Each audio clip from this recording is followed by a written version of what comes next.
Hi guys! Welcome to Animar Vlog! So today, samahan nyo naman ako dahil magbabalot po ako ng ginawa kong ube graham. Ayan, kitang-kita naman no ubing-ube po yung ginawa ko. So, that time is nag-gloves lang ako guys. Ayan, napaka-arte ng boses. So, ayan, pagpasensyahan nyo na po yung boses ko dahil sinisipon po talaga ako. So, ayan po, back to hiwa naman tayo, no? Ayan, umalis lang ako dyan dahil, ayan, yun ang tanongin. Pero, kumuha lang talaga ako ng kutsilyo dahil start na po ng paghiwa ng graham bar. Ayan. So, bili na po kayo dahil napakasarap po niyan at baka makalimutan ninyo ang pangalan ninyo at tirahan ninyo. Cheers! So, walang ganun, no?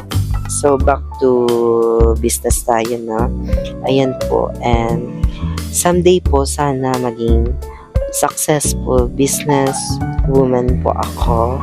Dahil, isa po sa pangarap ko ang pagiging business woman. Ayan. So, ayan po yung pinapangarap ko dati, no? And sana matupad siya. Oh my God. So, ayan, no? Hirap tawag dito, ang hirap mag voice over dahil sinisipon po ako. So, ayan. So, yun guys, ibabalot na natin siya sa greasy paper at brown paper. Na-order lang po ito sa TikTok. And guys, po hindi pambalot. Ito po yung pinabalot. Ano po yung product talaga. Ayun guys, kay sa foil po ang pinambabalot namin is nag-order po ako sa TikTok ng crazy paper. Ayan, tawag po niyan is crazy paper and pwede po yan sa kahit ano, burger or what, or fries or any. Pwede po talaga yan. Kasi by size po yan na order. Ayan. So, huwag na tayo mag-live selling dito na. So, ayan po. Binabalot ko na po siya. Ganyan lang po yung pagbalot ng graham bar natin. And napakadali lang po. And sana maging inspirasyon sa mga kabataan at mag-business na rin. Ayan. So, ganyan lang po. Pinapakita ko lang po. Ayan yung pagbalot ng graham bar natin. Napakadali lang po niyang gawin at kayang-kaya po siyang gawin kahit maliit na bata. Charis. So, ayan, napakadaldal ko na, no? And kwentuhan lang tayo na kakarating ko lang galing sa PDP dahil tuwing Wednesday na sa kapihan po ako sa PDP and ginabi na po ako dahil nakapag-chika-chika pa ako dun sa mga mama ko doon. Ayan, sila Ma'am Penny, Mama Astra, ayan. Ayan po sila, mga nanay ko po yan sa PDP, kaya niya po silang anuhin na iba siya. Ayan. So, ayan po. See you po pala sa darating na rally ngayong July 19, Sunday at 2 p.m. daw, no? And abangan niyo po ako kasi mag-speech po ako noon. And by the way po, no, sa Davao pala, no? Kasi 23 po, flight ko na po pa Davao. Ayan. So, super excited po ako dahil ang mga kasama natin, ang mga PDP. Dahil po may event po ang PDP doon and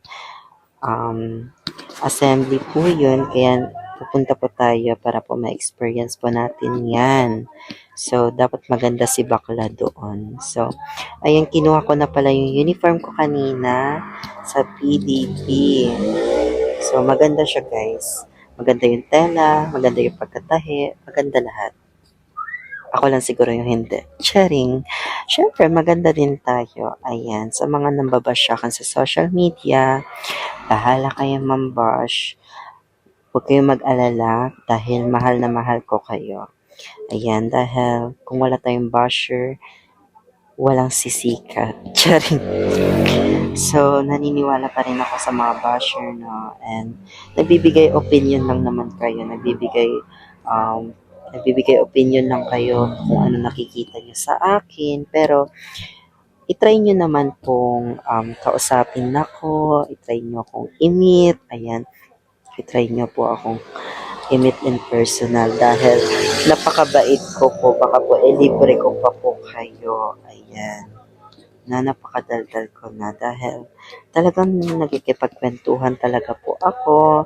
Ayan, feeling close nga po ako kaya po ang dami pong kaibigan, no? Dami ko pong kaibigan kahit hindi ko na po iniisip kung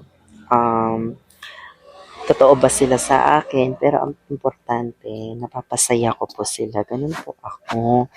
And itry niyo po akong kaibiganin, ayan. Kaysa mambash, kaibiganin na lang, di ba? So, back to business tayo, no? Yung business ko, guys, nagsimula yan nung December. Ayan, nagsimula nung December 2020. Kailan ba nag-start yan? 2020. Ayan, nakalimutan ko na. Dahil matagal na po yung business kong yan. And naway lumago na po yan. Kasi yan po yung naisip talaga namin business. Dahil napakadali niyang gawin at tipid po siya. So, ayan. Meron na po akong vlog sa pagbili ko po ng ingredients niyan. And next vlog ko po is yung paggawa ko naman po ng Graham bar. And iba't ibang flavor po yung ginagawa ko. Hindi lang po ube cheese. Meron po akong ginagawang cookies and cream. And ayan, mango. Ayan, yung puti na yan. Mango po yan. Tapos, ayan.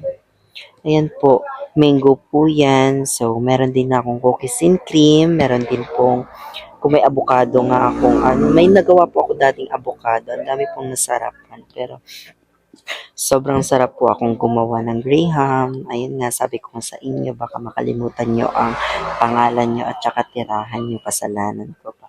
So, nagutom ako dahil wala po akong dinner na yan. Kaya nagluto lang po ako ng paborito kong corned beef. Ayan, corned beef po ang niluto ko niyan. And, naipisipan ko pong isangag yung natira naming kanin and konti lang po yung sinangag ko kasi yung maubos ko lang po talaga. And ayan, luto na po.